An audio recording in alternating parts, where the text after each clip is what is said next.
Nous débutons le moment de louange avec un chant spécial de la part du groupe Boss.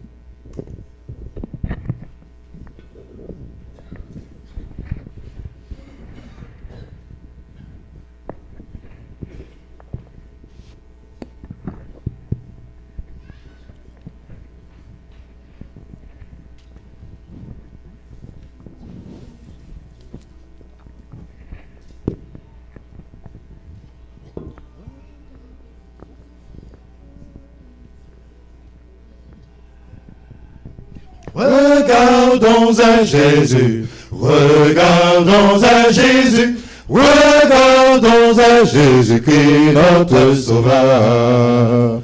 Regardons à Jésus, regardons à Jésus, regardons à Jésus-Christ notre Sauveur. Regardons à Jésus, et nous ne trébuchons pas. Regardons à Jésus, il nous fortifiera. Regardons à Jésus et nous vaincrons le mal. Regardons à Jésus, regardons à Jésus, regardons à Jésus-Christ notre Sauveur. Regardons à Jésus, regardons à Jésus, regardons à Jésus-Christ notre Sauveur. Tenons fermement Jésus et nous aurons la joie. Disons-lui toutes nos peines, il nous soulagera. Confions-nous en Jésus, nous remportons la victoire. Regardons à Jésus, regardons à Jésus, regardons à Jésus-Christ notre Sauveur. Regardons à Jésus, regardons à Jésus, regardons à Jésus-Christ notre Sauveur. Marchons de gloire en gloire, nous verrons sa splendeur. De victoire en victoire, il nous raffermira. Oublions nos angoisses, regardons à Jésus. Oh, regardons à Jésus, regardons à Jésus, regardons à Jésus-Christ notre Sauveur. Regardons à Jésus, regardons à Jésus, regardons à Jésus-Christ notre Sauveur. Regardons à Jésus, regardons à Jésus-Christ notre Sauveur.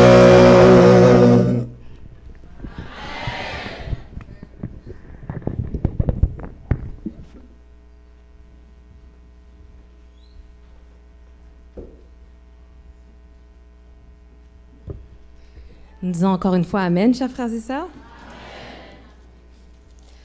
Le Seigneur veut nous donner une année de victoire, une année de délivrance, une année de bénédiction. Bien souvent, nous réclamons la victoire, mais nous sommes hésitants lorsqu'il s'agit de nous engager dans le saint combat. Christ nous appelle, chers amis, à s'engager avec lui dans le combat pour le salut des âmes. Que Dieu nous assiste en ce sens en cette année 2013. Ayons à nos reins la vérité pour ceinture, revêtons la cuirasse de la justice, mettons pour chaussure à nos pieds le zèle que donne l'évangile de paix, prenons le bouclier de la foi, le casque du salut et l'épée de l'esprit. Car n'oublions pas que la bataille précède la victoire.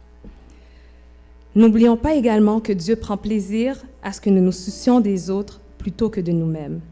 L'évangélisation ne s'arrête pas à amener les gens au Seigneur, mais la majeure partie consiste à prendre soin d'eux par la suite, car c'est ainsi qu'ils pourront apprendre à connaître Jésus davantage à travers notre compassion. Que nous puissions être parmi ceux qui seront à la droite du roi lorsqu'il dira les paroles dans Matthieu 25, versets 34 à 36. « Venez, vous qui êtes bénis de mon Père, prenez possession du royaume qui vous a été préparé dès la fondation du monde. Car j'ai eu faim et vous m'avez donné à manger. J'ai eu soif et vous m'avez donné à boire. J'étais étranger et vous m'avez recueilli. J'étais nu et vous m'avez vêtu. J'étais malade et vous m'avez visité.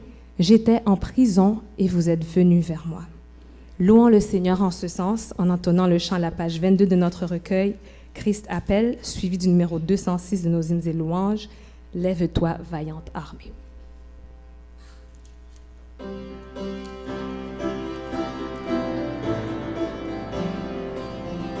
Nous chantons debout. Christ appelle, venez à moi, venez à moi, venez à moi.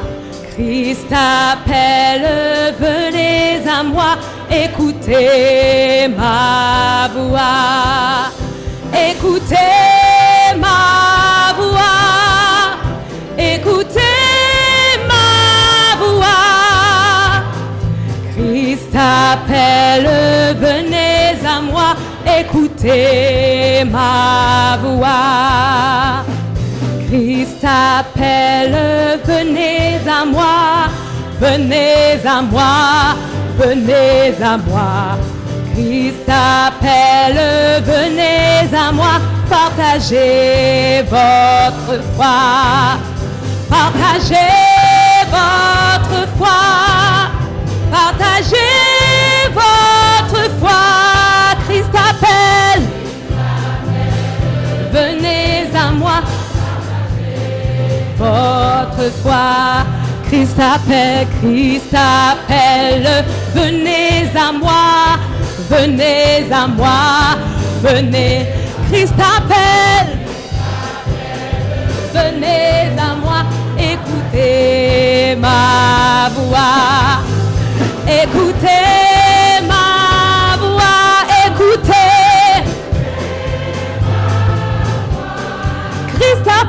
Christ appelle, venez à moi, écoutez ma voix, écoutez, écoutez ma voix, écoutez ma voix. Christ appelle, venez à moi, écoutez ma voix. Amen. Numéro 206.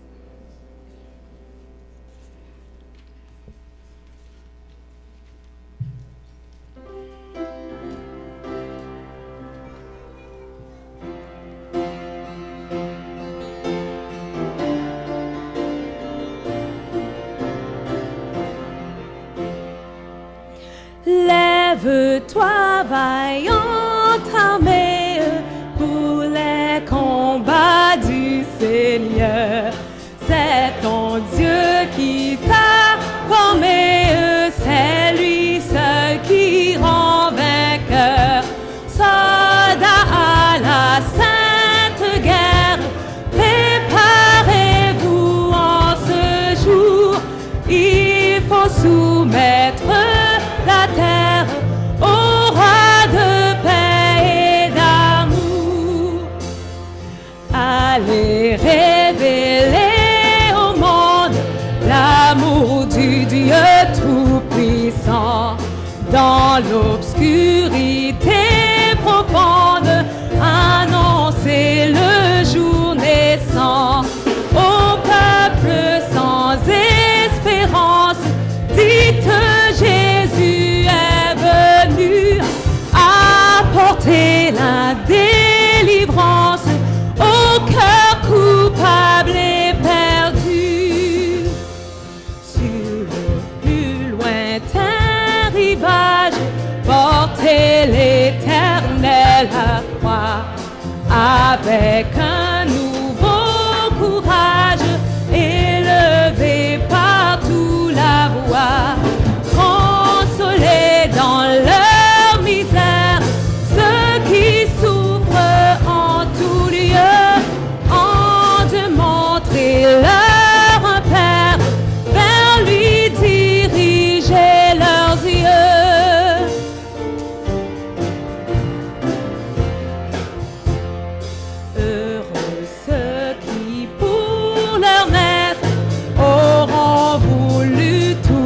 offrir. Le grand jour fera connaître l'honneur qu'il est doit courir. Dans l'immortelle victoire de Jésus, le roi des rois, ils auront part à sa gloire, ayant eu part à sa croix. Amen.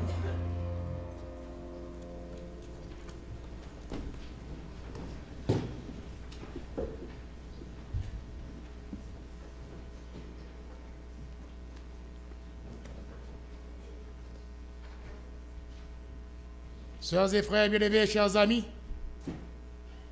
vous tous qui m'écoutez ce matin, bonjour. Bonjour. L'église de Saint-Léonard, bonjour. Bonjour.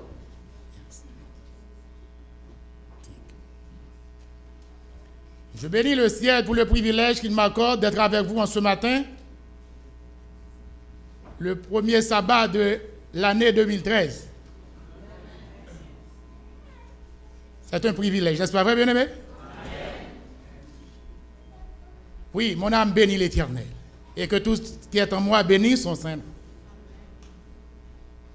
Je remercie le ciel également pour le pasteur Jean-Joseph Élysée, qu'il a suscité en lui le désir de faire appel à moi pour être le porte-parole du Seigneur auprès de vous en ce matin.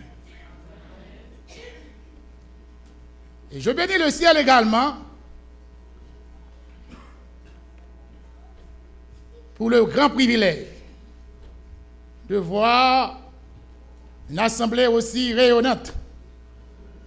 N'est-ce pas vrai, bien-aimé? Oui. C'est sûr que l'Éternel a été bon pour vous, n'est-ce pas vrai? L'Éternel a été bon, n'est-ce pas vrai? Ah oui, moi j'en suis persuadé. Il a été bon pour nous tout au long de l'année 2012. Il a été parfaitement bon. Et je veux croire qu'il sera encore bon pour toute l'année 2013, n'est-ce pas vrai? Et si vous croyez vraiment qu'il sera bon, dites à la sœur qui est près de vous et au frère, en lui tendant la main, l'Éternel est bon, il est bon en tout temps. Donnez.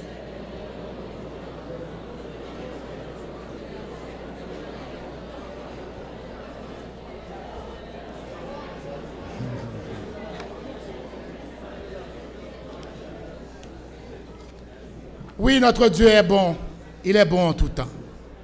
Et il le sera pour toute l'éternité. Amen. Nous venons de lire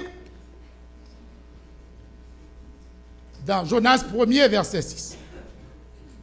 Il faut dire, c'est ce qui fera en quelque sorte le moteur de notre message de ce matin. Jonas avait de bons rapports avec Dieu. Il faut dire, bien-aimés, les conséquences du péché sont différentes pour l'homme pécheur qui marche dans la chair ou pour le croyant s'il marche selon la chair. Je dis bien oui. Les conséquences du péché sont différentes pour l'homme pécheur ou pour celui qui a Jésus qui marche selon la chair. Le pécheur, quant à lui, ne peut attendre que la mort et le jugement. Mais le saint, l'enfant de Dieu, s'il pêche, rencontre le châtiment ou la discipline, la correction de Dieu qui s'exerce envers lui, afin qu'il ne soit pas condamné avec le monde. 1 Corinthiens chapitre 11, verset 32. Tel fut le cas de Jonas. Jonas, nom qui vient de l'hébreu Yona, et qui signifie colombe, apparaît pour la première fois dans la Bible à la fin du déluge.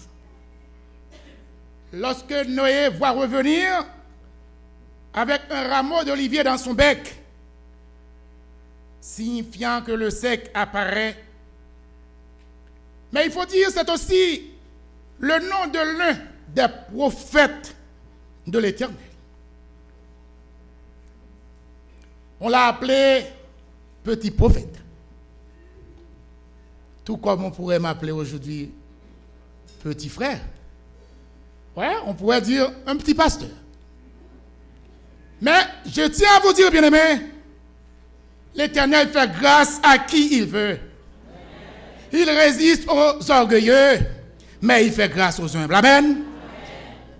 Ainsi, ce grand ou ce petit prophète fut le premier à être envoyé vers une ville païenne pour convertir ses habitants.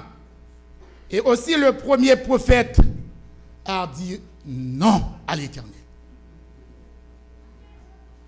Appelé par Dieu à prêcher en Assyrie, ancienne région de la Mésopotamie, ville d'Achur, actuellement en guerre avec ses propres habitants, dont on a dénombré déjà plus de 500 000 morts. Et c'est de ce vaste empire mésopotamien là, que se place Ninive. Placé stratégiquement entre la mer Méditerranée et le plateau iranien, c'est ce qui lui a apporté en quelque sorte sa prospérité. De telle sorte que le roi Sankérib a trouvé bon d'en faire sa fierté, soit la capitale de son empire au 7e siècle avant Jésus-Christ. Jonas fut le premier des prophètes à partir à l'autre bout de Dieu. Le premier des prophètes à partir à l'encontre de la volonté de Dieu. Le texte nous parle à Tarsis, ce qui veut dire l'autre bout du monde, loin de Dieu. Il faut dire que ce prophète du nom Jonas n'était pas à sa première mission pour Dieu quand il a reçu l'appel d'aller à Ninive. Dieu savait lui confier bien avant d'autres missions. Ce que vous et moi pouvons lire dans 2 Rois chapitre 14, verset 25. Mais à toutes ces missions-là, il s'était montré toujours fidèle. Il a accompli bien sa mission, la mission que Dieu lui avait confiée. Et pourtant, ce même Jonas, qui fut un témoin fidèle pour la cause de Dieu, s'est laissé prendre par la désobéissance et ose lui en donner un motif. Oui, Jonas a donné un motif à sa désobéissance, une raison, un parce que. Ce que nous lisons dans Jonas 4, verset 2. Oh, malheureusement, aujourd'hui encore, bien des serviteurs de Dieu, bien des croyants, bien des adventistes du 7e jour, qui se disent enfants de Dieu, ont toujours une raison pour s'excuser du fait qu'ils ne prêchent pas l'évangile. Ici, disent-ils, nous sommes dans un pays de loi. Hein? C'est pas ce qu'on dit? Oui, nous sommes dans un pays de loi. Oh, nous ne pouvons pas. Nous ne pouvons pas. Des fois, on dit, là, il neige au dehors. On a toujours un motif. Mais, laissez-moi vous dire, allez, faites de toutes les nations des disciples n'a pas été dit pour que ce soit fait en temps comme en heure de temps. Il a été dit d'aller. Faites de toutes les nations des disciples, les baptisant au nom du Père, du Fils et du Saint-Esprit. Amen. Amen, l'Église. Amen. Oui, ce n'est pas ma parole. Matthieu 28, versets 19 et 20. Un fils honore-t-il son père? Un serviteur honore-t-il son maître? Si je suis père, où est l'honneur qui m'est dû de toi? Si je suis maître, où est la crainte qu'on a de moi, dit l'Éternel des armées? Malachie 1er, verset 6. Nous nous disons enfants de Dieu et nous n'obéissons pas à sa parole. Jonas, dans sa folie de s'enfuir loin de la face de Dieu, a oublié cette déclaration du psalmiste dans le psaume 139, versets 7 à 16. Texte que je vous invite à lire avec moi, bien-aimés. Psaume 139, versets 7 à 16.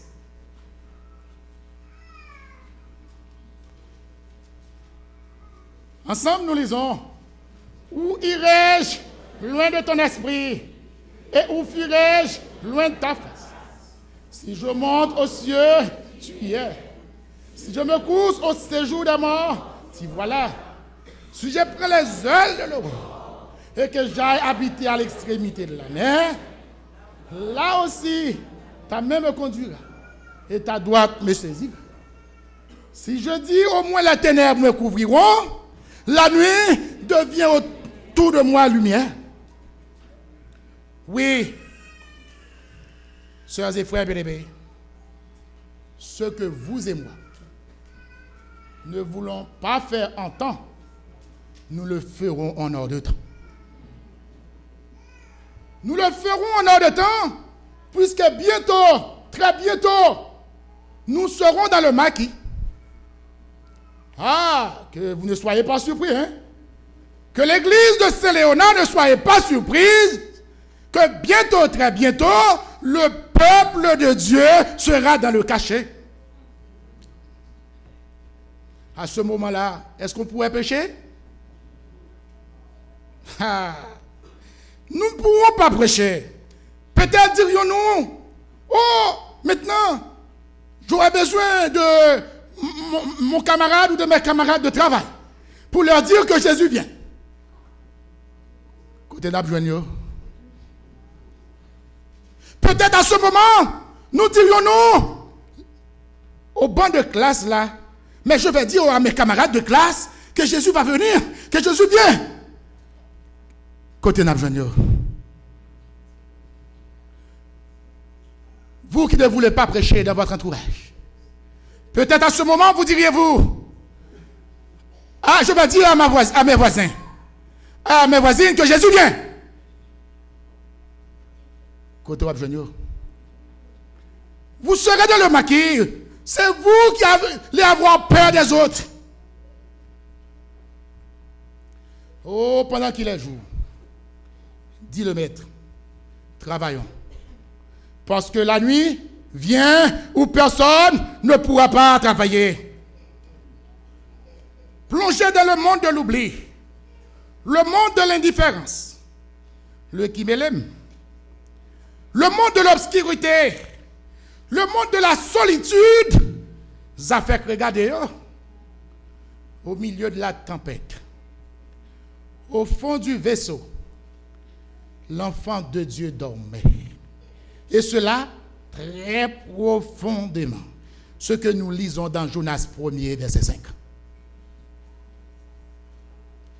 Hélas, nous dormons à l'instar de Jonas sur le jugement qui s'abat sur le Canada, sans se faire aucun souci. On est dans un pays de loi, se plaisons-nous à dire. Pas la peine de parler à une personne de Jésus. Nous courons le risque de nous faire arrêter. Moi, c'est ce que j'ai toujours l'habitude d'entendre dire depuis d'un. Oh là, on ne peut pas parler là, on va nous arrêter. Peut-être d'une certaine façon, là, si c'est un noir, ok. Mais si c'est un blanc, autre question. Pas de question. Il ne faut pas chercher à se faire chicaner. Comme quoi Dieu n'est pas mort aussi pour eux. On prononce déjà leur jugement alors qu'on ne les a pas évangélisés. Nous voyons en eux des déjà jugés, des condamnés. Et au-delà de leur ignorance, on n'en fait aucun souci. Toujours nous nous excusons pour ne pas aller leur prêcher. Nous limitons le champ de Dieu. Sœurs et frères bien-aimés, chers amis, ne nous arrive-t-il pas à nous poser la question, pourquoi dans nos églises, il y en a autant de noirs, pas à égalité de blancs? Hein? Vous ne vous posez pas cette question? Ben oui, il faut en poser. Hein. Pourquoi autant de Noirs, pas à égalité de Québécois, puisque nous sommes chez eux? Ils sont plus nombreux que nous.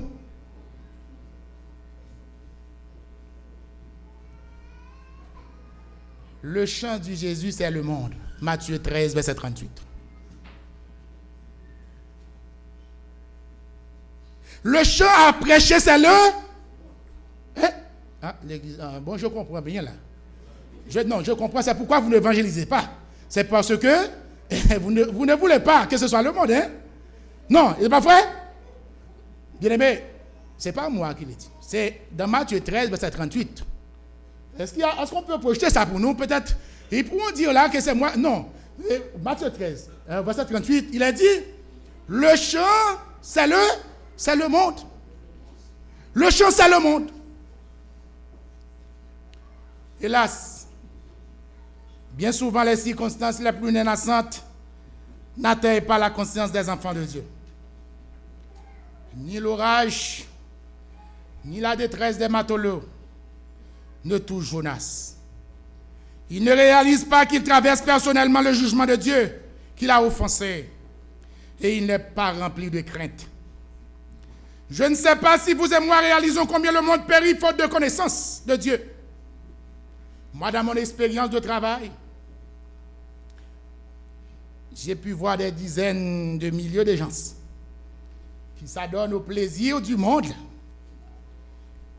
qui achètent des billets de concert au prix de $80 à l'avance au guichet. Et ce sont des billets pour aller donner gloire à Satan.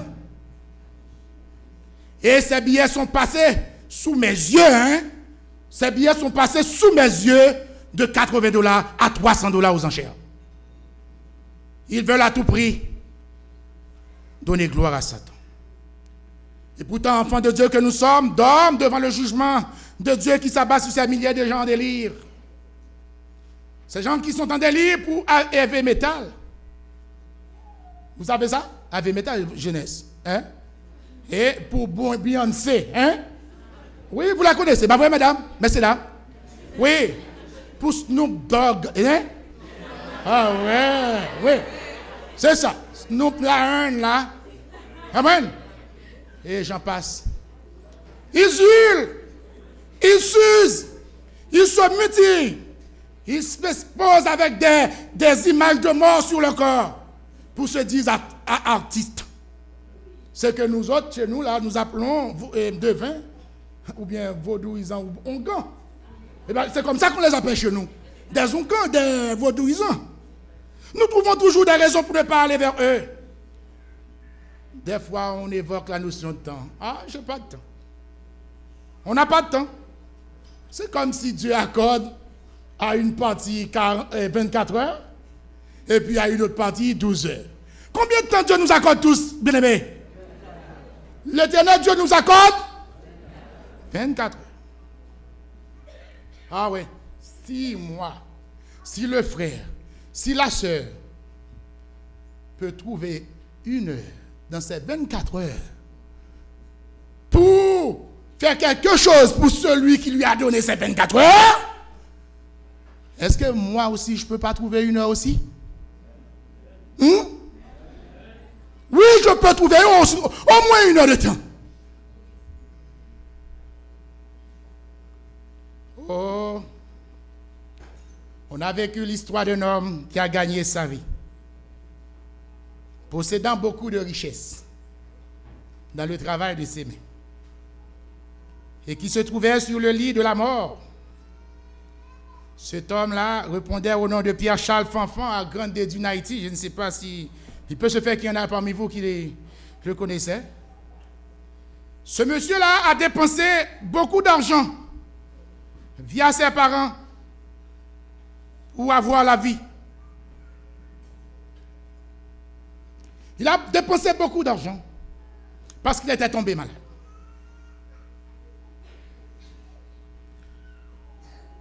Et quand il se voyait vraiment en face de la mort, le jour inévitable était venu. C'est alors qu'il se disait en lui, est-ce que je peux partir avec les mains vides? Dois-je partir les mains vides? C'est ce qu'il s'écria. Est-ce qu'il peut partir avec les mains vides? Oh, disait-il, dois-je partir les mains vides pour le séjour éternel et quitter ces lieux arides sans une âme pour le ciel?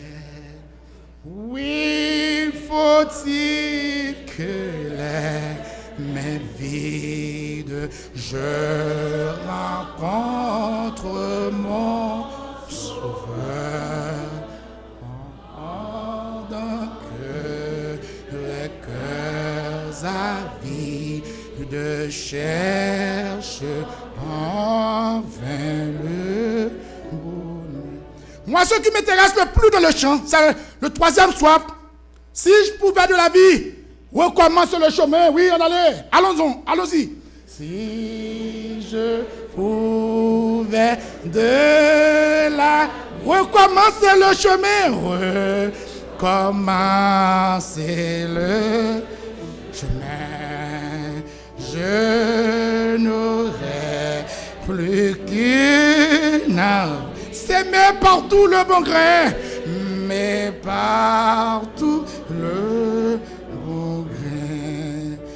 Oui, faut-il que les mains vides je rencontre mon Sauveur, pendant que les cœurs cherchent en vain le bonheur.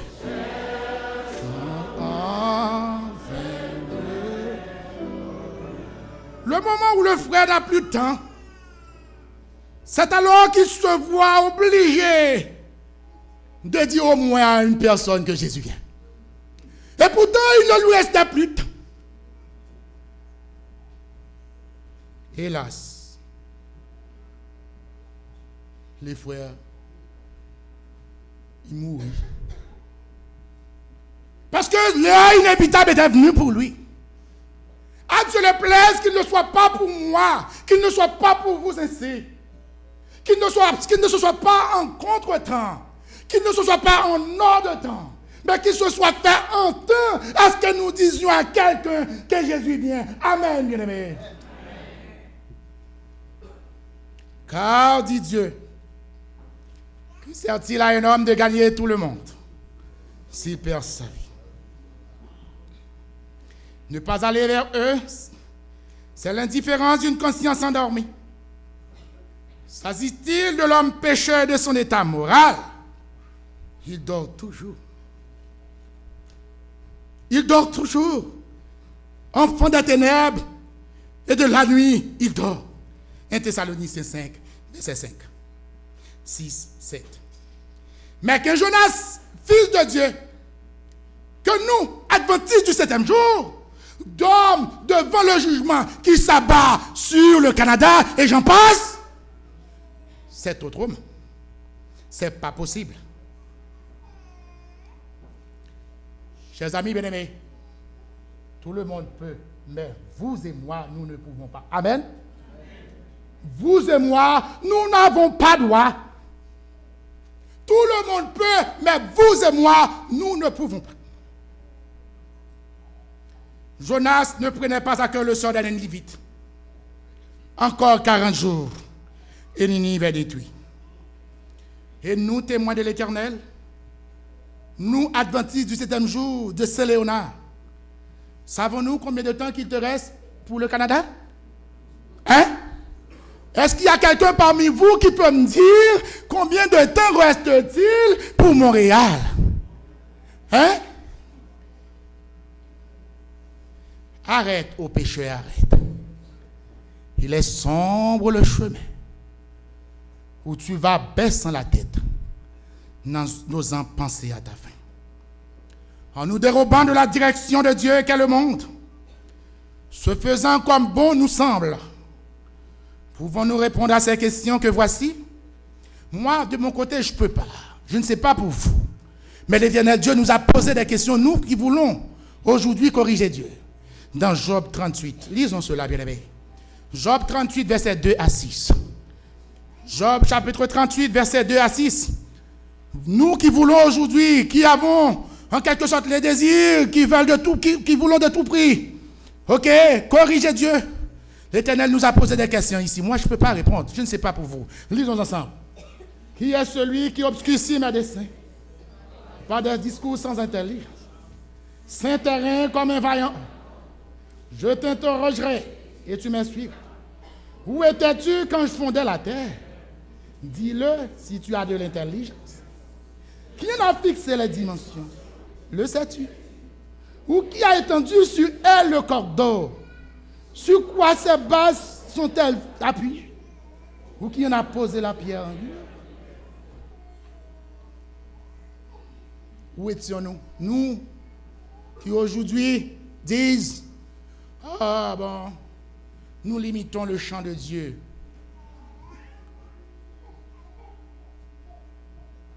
Souvent à notre honte et à notre confusion, frères et sœurs bien-aimés, c'est le monde qui nous réveille. Hélas, que fais-tu là, dormeur? Tel est le sujet de notre causerie de aujourd'hui. Que fais-tu là, dormeur? Lève-toi, crie à ton Dieu. Peut-être Dieu pensera à nous et nous ne laisse pas périr. Jonas 1er, verset 6. Adventiste du 7e jour de Saint Léonard, serviteur du Dieu vivant, pensons-nous à ceux qui périssent loin de Jésus?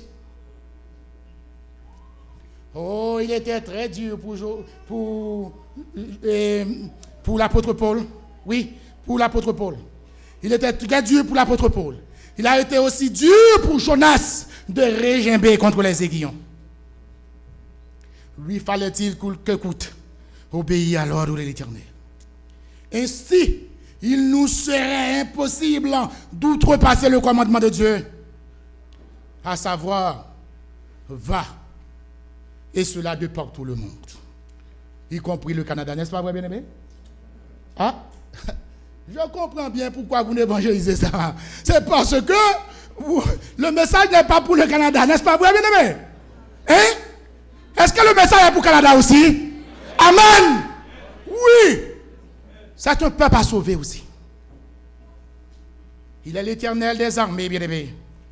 Il a parlé une fois et c'est fini. Psaume 62. Sommes-nous engourdis dans notre égoïsme, tellement au point de dire que c'est l'affaire de Montréalais? Ce n'est pas de notre affaire s'ils ne sont pas sauvés.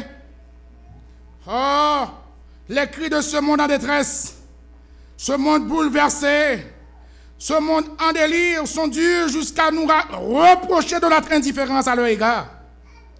Nous nous peinons, disent-ils.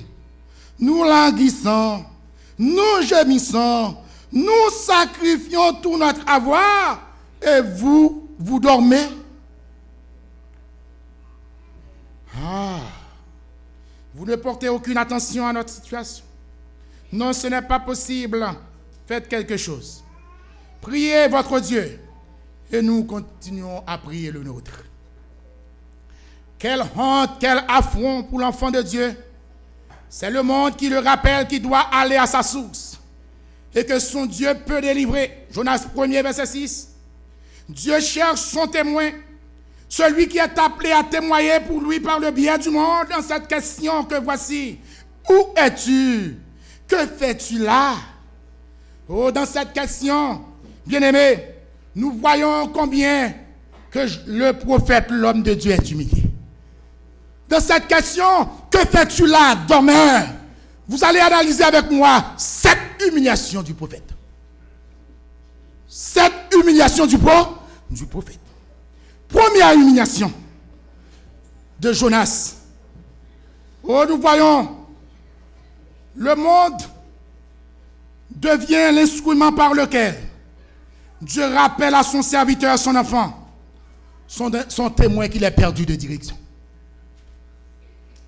Première humiliation, c'est le monde qui rappelle à Jonas qu'il est perdu de direction. Là où vous êtes, mon enfant, ce n'est pas votre place.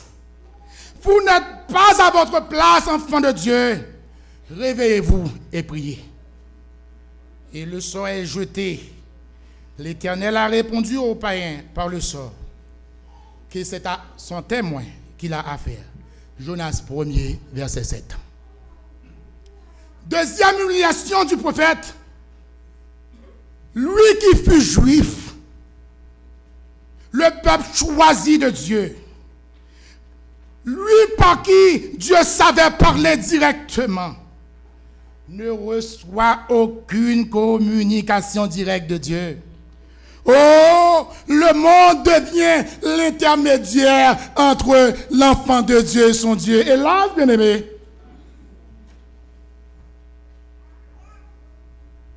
Troisième humiliation du prophète. Le monde est en train maintenant de poser l'homme de Dieu des questions. Mais qu'est-ce que tu fais là? Je ne sais pas si vous réalisez là quel affront qu'il y a. Que fais-tu là? Jonas 1er, verset 8. Racontons-nous l'affaire. Dis-nous ça qui passé. Racontons-nous l'affaire. Hélas, le monde devient juge des actes de témoin de l'Éternel, de l'enfant de Dieu. Quel désappointement, quelle honte, quelle déception.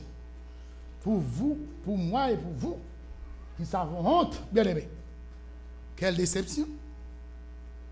Oh, disent les païens, comment toi qui confesses que tu crains l'Éternel, le Dieu des cieux, qui a fait la terre, la mer et les sources des eaux, tu t'enfuis à Jonas de devant cet homme? Où allais-tu passer, Jonas? Jonas 1er, verset 9. Mon cher Jonas, le fait de vouloir s'enfuir loin de la face de Dieu, c'est bien une folie. C'est bien une folie. Quatrième humiliation. La conscience des païens maintenant devient maintenant plus droite, hélas. La conscience des païens devient maintenant plus droite, moins endormie que celle du témoin de Jésus. Et c'est le moment de le réveiller. Et quand lui vint le remords de sa conscience endormie, demanda-t-il de le jeter dans la mer. Jonas 1er, verset 12. Cinquième humiliation du prophète, bien-aimé. Nous voyons que les païens sont en train de blâmer l'enfant de Dieu jusqu'au point de lui dire sans doute, mais mon cher Jonas, vous êtes malhonnête. Vous êtes hypocrite. Esaïe a bien raison de prophétiser sur vous. Ce peuple m'honore. Allez avec moi, non. Où est-ce l'église. Allons ensemble. Ce peuple m'honore. Et son cœur est éloigné de moi. Et c'est en vain qu'il m'honore. En vain vous levez-vous matin. Et vous couchez-vous tard. L'enfant de Dieu que nous sommes, ne dormons pas. Ne persistons pas dans la voie de la désobéissance. Psaume 127, verset 2. Et Marc chapitre 7, verset 6.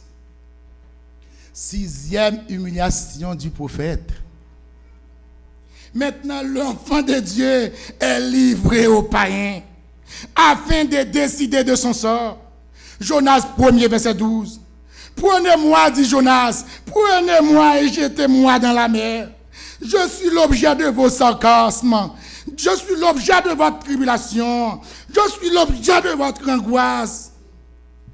Hélas, c'est lui qui devait être un guide de paix, un dirigeant vers la paix réelle. C'est lui qui devait être le canal par lequel les païens pourraient étancher leur soif de la délivrance. Devient, hélas, la source de leur tourment, de leur désappointement.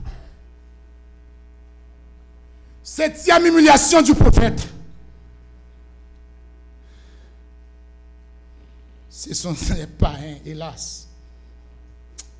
Hélas, ce sont les païens qui rappellent à l'homme de Dieu qu'il ne doit pas collaborer avec Satan dans la perte de celui qui est créé par Dieu. Les païens n'ont pas voulu s'associer au mal sous la demande de l'enfant de Dieu, qui jusqu'ici cherche à trouver un bouc émissaire ou quelqu'un pour associer à son malheur en disant jetez-moi à la mer. Mais Jonas aurait pu se jeter lui-même, n'est-ce pas vrai? Pourquoi lui fallait-il quelqu'un pour le jeter? Mais mon cher, vous pouvez vous jeter vous-même. Mais non, il ne voulait pas. Voulait-il quelqu'un pour s'associer à son mal? Voulait-il quelqu'un pour s'associer à sa désobéissance? Mais, pas raison. Ouais, quand on chita, en vérité, si vous ne pas parler pour Jésus, pas un va venir prendre place ou à mettre au dehors. Et c'est ça qui arrive à Jonas, c'est ce qui a été arrivé avec Jonas. Il a voulu associer la païen à son sort. Il a voulu à ce que la païen s'associe à la perte de l'âme, puisque quand on tue, on devient ennemi de Dieu. Mais les païens, oh, ils ont compris le message, qu'ils ne doivent pas détruire ce que Dieu a créé, qu'ils ramaient avec peine pour gagner la terre. Mais hélas, ils ne pouvaient pas parce que la volonté de Dieu n'était pas là. Ainsi, ils invoquèrent l'Éternel. Les païens ont évoqué Dieu bien-aimé en disant, oh Seigneur, ne nous fais pas périr à cause de la vie de cet homme et ne nous change pas du sang innocent, car toi seul, ô Éternel, tu fais ce que tu veux dans les cieux et sur la terre. Amen. Sœurs et frères bien-aimés, gloire à Dieu pour les païens. Ils ont reconnu que l'Éternel est grand monde. Ah ouais. Il a droit à l'obéissance. L'Éternel a droit au respect. Il a droit à la crainte. Non pas à nous l'idée de penser que nous pouvons diriger ou corriger Dieu. Il est l'Éternel des armées. Amen. La volonté de Dieu s'accomplit par les bras des païens. Et ils ont coopéré avec Dieu en jetant Jonas dans la mer pour qu'il prenne le chemin de sa destination. Ah, voyez-vous, Jonas n'a pas voulu prendre le chemin en temps, mais il a pris le chemin en hors de temps. Vous comprenez? Eh bien, il ne voulait pas passer en l'air, il passe en bas. L'Éternel a grand monde, amen. Oh, le chemin de sa mission confiée à c'était Ninive. Les païens, eux, ils ont eu une grande crainte de l'Éternel. Ils offrirent un sacrifice au Dieu que nul ne peut résister. Jonas 1er, verset 15-16. Qui êtes-vous qui rébellez contre Dieu aujourd'hui en cherchant des excuses pour justifier votre rébellion face à l'appel de Dieu, à la mission de Dieu confiée à tout un chacun pour le monde entier? En vérité, je vous le dis, si vous ne prêchez pas, les pierres crieront. Luc 19, verset 40. Si vous ne prêchez pas, qu'est-ce qui arrivera? Les pierres crieront. Luc chapitre 19, verset 40. Enfin, Dieu intervient. Il ne saurait longtemps cacher sa face. Et comment ne le ferait-il pas? Dans Psaume 50, verset 3 à 6. Il ne reste pas en silence. Un autre, un Jonas repentant, se voit accompagné de celui qui s'est pardonné.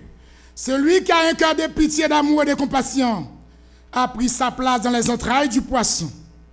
Oh, chers amis, sous la discipline et dans la profondeur de l'affliction, le témoin coupable retrouve la dépendance qu'il avait si follement perdue. Il prie. Jonas chapitre 2, verset 2.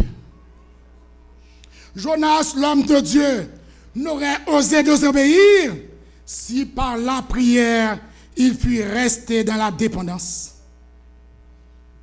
Jamais il n'aurait trouvé aucun motif de désobéissance s'il restait dans la prière. Oh, j'ai le désavantage de vous dire, quiconque trouve une raison, un motif pour ne pas prêcher l'évangile, est en révolte contre l'Éternel. Et Dieu a parlé combien de fois, bien-aimé? Une fois. Psaume 62. Il n'est pas le Dieu pour mentir, ni pour se repentir. Ce que sa bouche a dit, sa main l'accomplira. Il est l'Éternel. Il ne change pas. Il ne changera jamais ce qui est sorti de ses lèvres. Malachie 3, verset 6. Et Psaume 89, verset 35. Nous voyons dans Jonas 4, verset 1 et 2, les raisons évoquées par Jonas pour désobéir. Vous et moi, nous allons nous en convenir si ces raisons sont fondées ou pas. Essayons d'analyser les raisons qu'a évoquées Jonas pour désobéir. Première raison, l'Éternel est trop bon, trop miséricordieux, plein de pitié et de compassion, disait Jonas, faisant grâce, lent à la colère, gardant la bonté jusqu'à 1000 générations. Jonas était prêt à reconnaître une grâce tempérée du reste par la loi envers Israël, sa nation. Mais il ne pouvait accepter quand il s'agissait des autres nations, surtout idolâtres, méchantes comme Ninive, disait-il. Dieu ne leur avait pas fait le don de la loi. Comment admettre que la grâce leur fut octroyée librement à la vue de Jonas? Dieu serait trop tolérant. Deuxième raison, poussait le prophète à désobéir. Jonas pensait à lui-même seul. C'est ce qu'on voit, on peut voir tout au long du chapitre 4 et du chapitre 5. Il alla crier sur Ninive encore 40 jours. Ninive est détruit. Mais disait-il en son cœur, et si la chose n'avait pas lieu? C'est ce qu'il disait en son cœur. Je vais crier à Ninive. 40 jours et Ninive est détruit. Et si cela n'est pas arrivé? Si Dieu se repentait de sa menace, que deviendrait son caractère de prophète? Par contre, la miséricorde de Dieu serait l'effondrement de son autorité et de sa dignité à lui. Frères et sœurs, Jonas, de qui est-il prophète? De qui Jonas est-il prophète? De Dieu.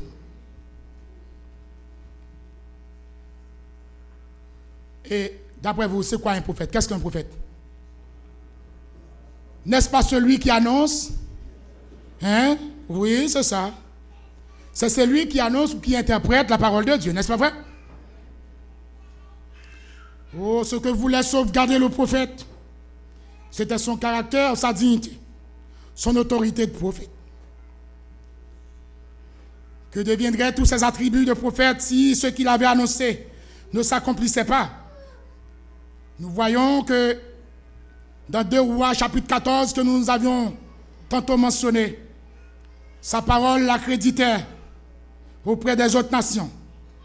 Son égoïsme le poussa à dire dans son cœur, mieux vaut garder son autorité de chef que le repentir des nations idolâtres. Ce sont là, oui, tout simplement les raisons, oui, que Jonas a évoquées. D'après vous, bien-aimés, est-ce que Jonas a eu raison de désobéir? Non. En considérant les raisons, Jonas n'avait pas raison de désobéir. Ah! Laissez-moi vous dire. Laissez-moi vous dire. L'église, vous m'entendez? Est-ce que vous m'entendez? L'Éternel nous dit pire que Jonas. Hélas. Ha! L'Éternel, Jésus dit non, nous plus mal pas fait Jonas. Matthieu chapitre 12, verset 41. Nous sommes pires que Jonas. Jonas s'enfuyait, mais il portait la pénalité de cet acte de désobéissance. Combien de vocations chrétiennes ont été rendues stériles par la propre volonté des serviteurs de Dieu? Quelqu'un plus du restant. Nos motifs, Dieu nous envoie à Ninive, bien-aimés. Quelle que soit notre volonté, Dieu nous envoie à Ninive. Symbole des peuples idolâtres, des peuples païens.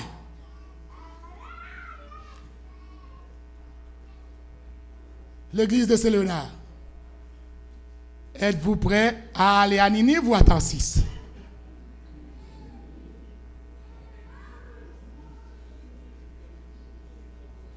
Tous ceux qui acceptent, qui veulent aller à Ninive, qu'ils disent Amen. Amen. Où sont ceux qui veulent aller à Tarsis? Gloire à Dieu. Il n'y en a pas. Il n'y en a pas. Dans son omniscience, Dieu a toujours un plan B. Il a toujours un plan B. C'est ainsi, disait-il, qui enverrai-je et qui marchera pour nous. Ésaïe chapitre 6, verset 8. Souvenons-nous de la parole des talents dans Matthieu 25, verset 26 et 30. Oh, il sera ôté, même à celui qui n'en a pas. Les matelots bien-aimés sont des échantillons de toutes les nations embarquées sur un navire qui les éloigne de plus en plus de Dieu. Chacun crie à son Dieu. Et c'est sur ce navire que se trouve, hélas, l'enfant de Dieu qui voulait s'enfuir. Que faites-vous là? Même les païens admettent qu'un enfant de Dieu n'a pas sa place dans le bateau de la désobéissance.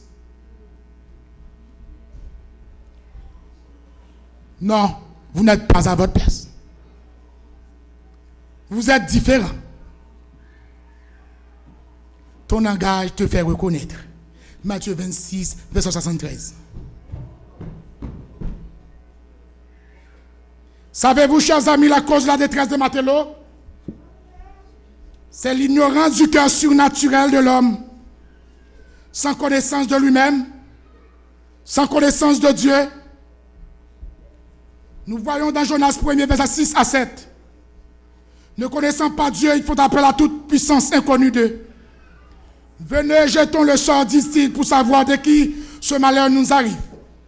Certes, ils sont aveugles, mais Dieu, dans sa grâce, leur répond en se mettant au niveau de leur intelligence. Le sort parle, et c'est sur Jonas que le sort est tombé.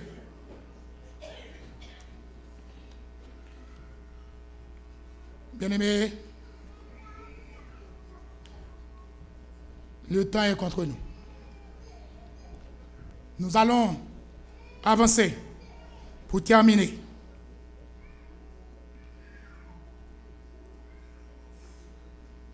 Ah, c'est bon.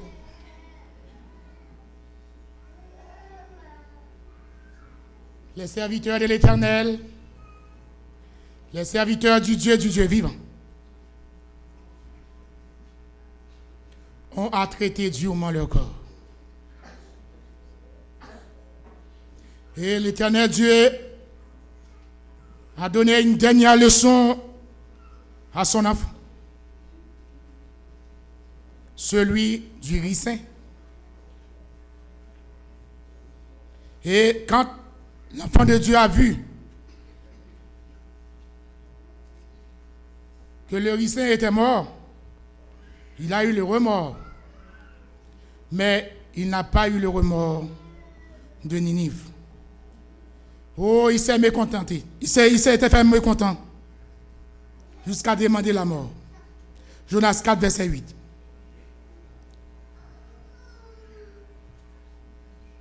d'après ce que vous et moi venons d'analyser, nous voyons que la prédication de l'évangile est une obligation pour le chrétien. Tous, nous connaîtrons le jugement de Dieu. Puissions-nous dire à l'instar de l'apôtre Paul, dans 1 Thessaloniciens 2, verset 9, que nous n'avons pas à charge d'aucun de nos voisins. C'est ce qu'a dit l'apôtre Paul. Nous n'avons pas à charge aucun de nos camarades de classe. Nous n'avons pas à charge aucun de nos camarades de travail. Quant à leur salut, moi, je n'en ai aucun à ma charge. Puissions-nous n'avoir aucune honte de l'évangile. C'est une puissance de Dieu pour le salut de quiconque. Hélas, il y a des gens qui ne prêchent pas l'évangile, c'est parce que tout simplement, ils ne veulent pas. Ils ne veulent pas que le monde sache qu'ils sont chrétiens. En vérité, dit Jésus, les lâches n'hériteront point le royaume des cieux. Si nous ne prêchons pas l'évangile, nous serons anéantis dans la mer de la désobéissance. Est-ce que la désobéissance est un péché, bien-aimé? Vous dites oui. Et quel est le salaire du péché? Acceptons-nous de mourir ou de vivre? Nous acceptons de vivre. Prêchons l'évangile. C'est une condition sine qua non pour avoir la vie éternelle. Ouais. Condition sine qua non. Et si vous ne voulez pas le faire en temps, vous le ferez quand même en heure de temps. Tous ceux et celles qui veulent avoir réellement la vie, qu'ils se mettent debout ce matin. J'aimerais bien voir tous ceux et celles qui aimeraient bien avoir la vie.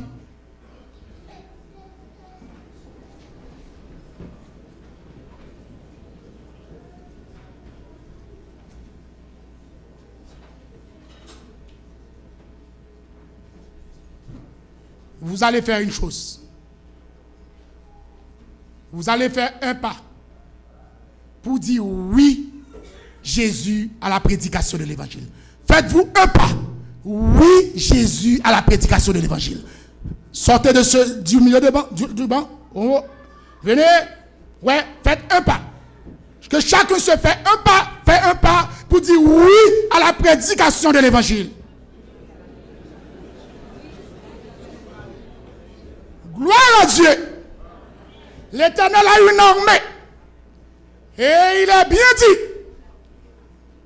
ceux qui acceptent de parler pour lui aujourd'hui, il parlera pour tout cela dans le ciel. Amen. Mais nous ne serons pas honte. C'est une puissance pour nous. Parlons du monde, au monde à Jésus. Parlons au monde à Jésus. Dites au monde ce que Jésus a fait pour nous. Dites combien Jésus est bon. Oh, qu'ils sont bons sur la montagne, les pieds de celui qui annonce la bonne nouvelle. Nous avons un évangile à proclamer. Nous avons la vie éternelle à gagner. Puissions-nous dire avec foi que l'Éternel soit sur nous. Amen. Qu'il en soit ainsi pour vous et pour moi.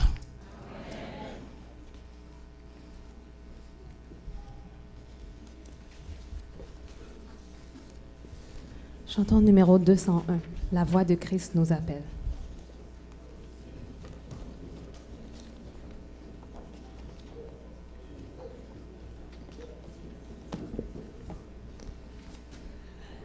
La voix de Christ nous appelle.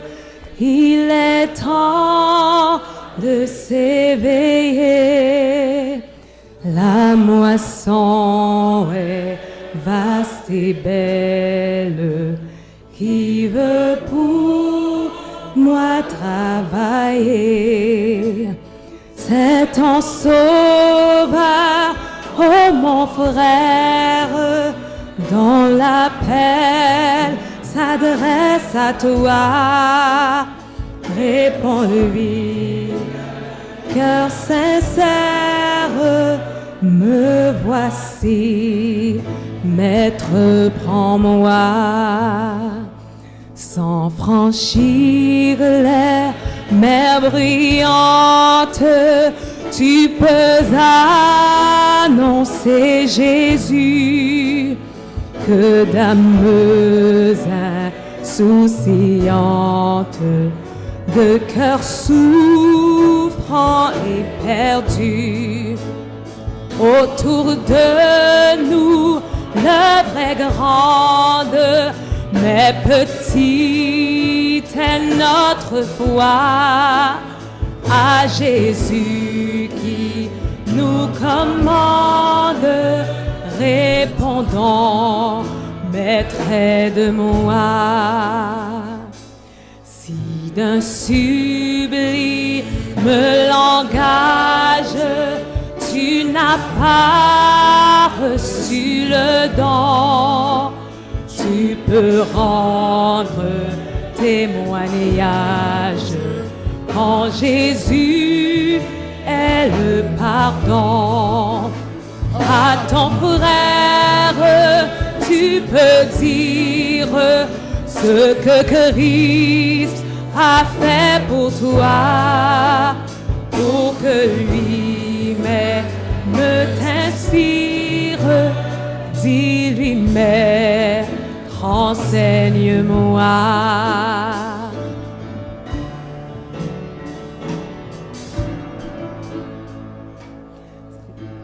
Mais que nul ne nous entende dire encore, je ne puis rien, lorsque Jésus nous commande de faire et d'aimer le bien.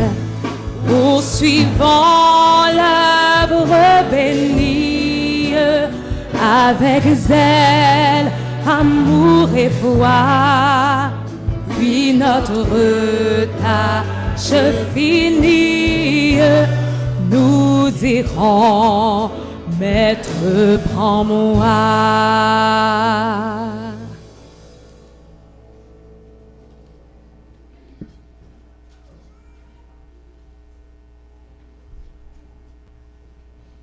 Nous avons le privilège, éternel, notre Père, notre Dieu, d'avoir été à l'écoute de ta parole.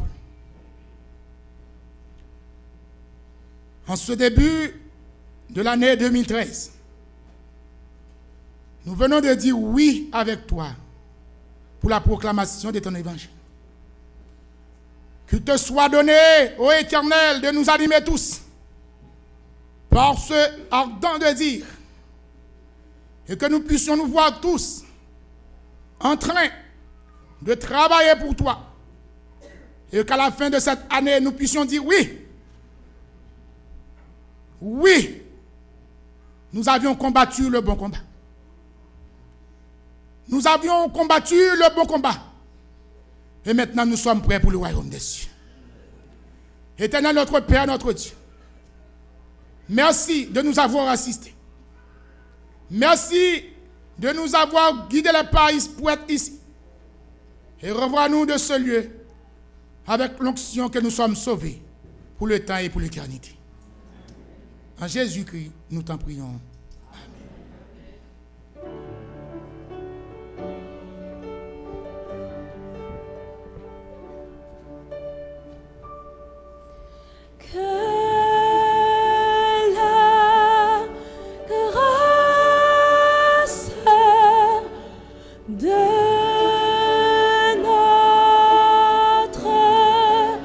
Seigneur, Jésus.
la sortie des officiants, nous chantons au numéro 295.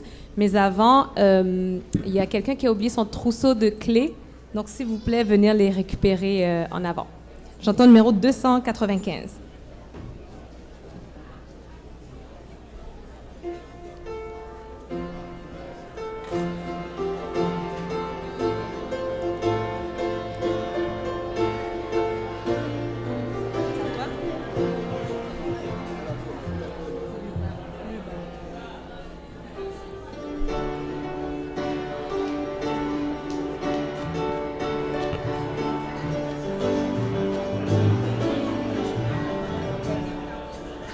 Je dois voyager au monde.